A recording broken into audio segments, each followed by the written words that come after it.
Friends, welcome to newsy corner.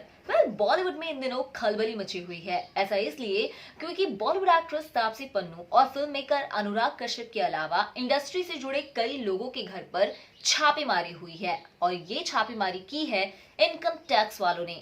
लेकिन आखिर ये सब अचानक क्यों? अचानक इनकम टैक्स वालों ने इन सभी के घर पर छापेमारी क्यों की है? उन्हें क्या सबूत मिले हैं और कितने दिन तक ये छापेमारी चलेगी? कुछ इस तरह के सवाल सभी के मन में घूम रहे हैं। कुछ लोग तो इसे पॉलिटिकल कनेक्ट करके भी देख रहे हैं कि कहीं ना कहीं जो बीजेपी के खिलाफ ये जो दोनों सेलिब्रिटीज हैं वो अक्सर बोला करते हैं, तो इसकी वजह से उनसे बदला लेने के लिए ये किया जा रहा है। कांग्रेस और शिवसेना का तो फिलहाल यही कहना है, लेकिन हम आपको बताते हैं कि असली मुद्दा क्या है। आखिर क्यों तापसी पन्नू और अनुराग कश्यप के घर पर इनकम टैक्स वालों की छापेमारी हुई है। आइए बताते हैं आपको ये पूरा मामला डिटेल में। तो इस वीडियो को पूरा एंड तक देखिएगा ताकि आप ये मामला अच्छे से समझ पाएं। बॉलीवुड एक्ट्रेस तापसी पन्नू और फिल्म डायरेक्टर अनुराग कश्यप समेत फिल्म इंडस्ट्री से जुड़े कई सेलिब्रिटीज की कंपनीज पर बीते दिनों इनकम टैक्स के छापे पड़े। 3 मार्च 2021 को पुणे में शुरू हुई आयकर विभाग की छापेमारी देर रात तक चलती ही रही। इतना ही नहीं, आयकर विभाग की टीम ने अनुराग कश्यप, तापसी पन्नू से देर रात तक सवाल जवाब भी किए। अगर हम आज तक के रिपोर्ट्स की माने तो आयकर विभाग के सोर्सेस के मुताबिक अनुराग कश्यप और तापसी पन्नू के ठिकानों पर जो रेड डाली गई है वो 3 दिनों तक चल सकती है, क्योंकि अधिकारियों को कई डिजिटल डॉक्यूमेंट्स इकट्ठे करने हैं और यही वजह है कि इसमें वक्त लग सकता है।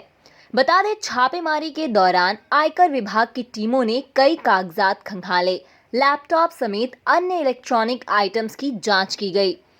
आखिर किस मामले में हुई थी छापेमारी, आइए हम आपको डिटेल में बताते हैं।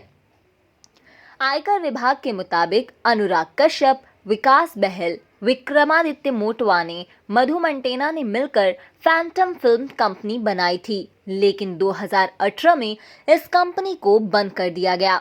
इस कंपनी से जुड़े टैक्स के मामले में ही छापेमारी की गई थी। फैंटम फिल्म्स के अलावा एक्सीड एंटरटेनमेंट, रिलायंस एंटरटेनमेंट पर भी छापेमारी की गई। इन कंपनियों के अलावा KRI टैलेंट मैनेजमेंट कंपनी के दफ्तरों पर भी आयकर विभाग के छापे पड़े। ये कंपनी तापसी पन्नू के कामकाज को संभालती है। आयकर विभाग का कहना है कि इन सभी के द्वारा जो आयकर रिटर्न्स भरे गए हैं वो मेल नहीं खाते हैं और यही वजह है कि टैक्स के नियमों में गड़बड़ी का शक हुआ है। आपको इस बात को जानकर हैरानी होगी कि फिल्म इंडस्ट्री से जुड़े ये कलाकार पहले से ही इनकम टैक्स वालों के रडार पर थे। दैनिक भास्कर की एक रिपोर्ट की माने तो मधु मंटेना ने 1 महीने पहले ही फैंटम फिल्म्स में 50% की हिस्सेदारी खरीदी। उन्होंने प्रोडक्शन हाउस में अनुराग कश्यप, विकास बहल और विक्रमादित्य मोटवानी का कुल 37.5% हिस्सा खरीदा। 12.5 हिस्सा तो उनके पास पहले से ही था। इस प्रोडक्शन हाउस में सिर्फ 50% की हिस्सेदारी अनिल अंबानी ग्रुप के रिलायंस एंटरटेनमेंट के पास है। मधु मंटेना अपनी वाइफ मासबा गुप्ता से अलग होने के अलावा कंपनी की हिस्सेदारी खरीदने के साथ साथ भारी भरकम की बजट की फिल्में बनाने को लेकर कई दिनों से सुर्खियों में रहे हैं। ट्रेड पंडितों का कहना है कि मधु मंटेना ने 500 करोड़ के बजट में रामायण पर और 200 करोड़ में द्रौपदी यानी कि महाभारत पर फिल्म बनाने की अनाउंसमेंट की थी। उनके पास फिल्म प्रोडक्शन के अलावा टैलेंट एजेंसी क्वान के संभालने का भी काम है और ये एजेंसी बड़े कलाकारों का काम देखती है और उनकी आमदनी का भी ये एक जरिया है।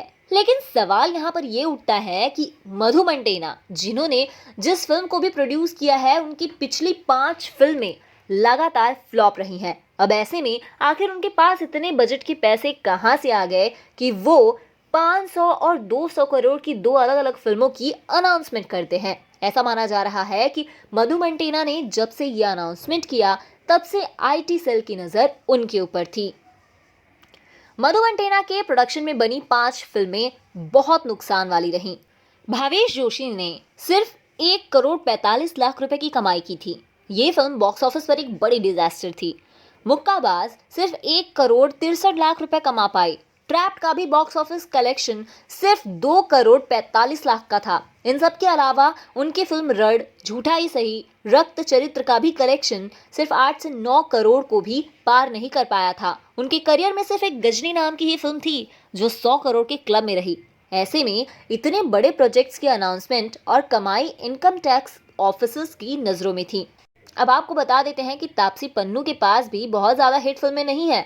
दरअसल बॉलीवुड इंडस्ट्री से जुड़े अनाउंसमेंट पर नजर रखने वाले एक्सपर्ट्स ने कहा है कि तापसी पन्नू के पास फिलहाल कई सारी फिल्में हैं। एक फिल्म का वो 8 करोड़ चार्ज करती हैं, लेकिन इसके बावजूद भी इनकम टैक्स डिपार्टमेंट उनकी प्रॉपर्टी का ब्यौरा रख रहा था। थप्पड़ फिल्म की काफी चर्चा हुई थी, लेकिन उसका कलेक्शन सिर्फ 29 करोड़ था। सांड का आंकड़ा सिर्फ 23 करोड़ था। हाँ, भले ही मिशन मंगल 100 करोड़ के क्लब में गई थी, लेकिन उसका क्रेडिट अक्षय कुमार और विद्या बालन लेकर गए। अमिताभ और तापसी स्टारर बदला भी, लेकिन सिर्फ वो 87 करोड़ तक ही कमा पाई थी। तापसी और ऋषि कपूर स्टारर मुल्क ने सिर्फ 21 करोड़ का बिजनेस किया। दिल जंगली ने तो सिर्फ 1.25 करोड़ ही किया। रनिंग शादी और नाम शबाना जैसी फ्लॉप फिल्मों के बीच पिंक ने सिर्फ 65 करोड़ का बिजनेस किया था। अब ऐसे में इतने सारे फ्लॉप फिल्मों के बाद तापसी पन्नू के पास जो पैसे और जो इनकम है, वो कहीं ना कहीं जो उन्होंने इनकम टैक्स वालों को अपनी ब्यौरा दिया है उससे मेल नहीं खाते। शायद इसीलिए वो रडार पर आ गई हैं। अब विकास बहल की बात कर लेते हैं। मधु मंटेना के साथ उन्होंने भावे सुपर हीरो, हाई जैक मुकाबा, ट्रैप के को प्रोड्यूसर थे। ये सब फिल्में फ्लॉप थी। सुपर 30 उनके प्रोडक्शन और डायरेक्शन में बनी, लेकिन हिट रही। इस फिल्म ने 174 करोड़ का कलेक्शन किया था, लेकिन इसके बावजूद वो जिस तरह की फिल्में प्रोड्यूस कर रहे हैं, कहीं ना कहीं यही वजह है कि इनकम टैक्स डिपार्टमेंट वालों ने इन पर अपनी नजर रखी थी। अब आइए बात कर लेते हैं अनुराग कश्यप की फिल्मों की।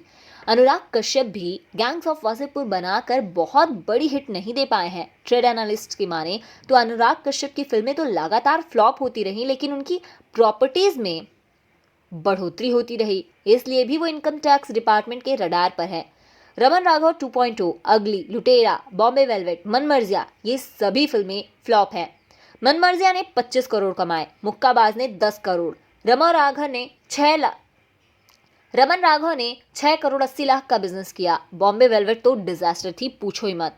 हालांकि अनुराग के डायरेक्शन के अलावा प्रोड्यूसर, डायलॉग राइटर और एक्टर भी हैं, इसलिए वो कमाई कंसिडर होगी। अब आपको बता देती यही वजह है कि ये सेलिब्रिटीज इनकम टैक्स डिपार्टमेंट के रडार पर आ गए हैं। इस पूरे मामले के बारे में आप क्या सोचते हैं, कमेंट्स में हमें जरूर बताइए।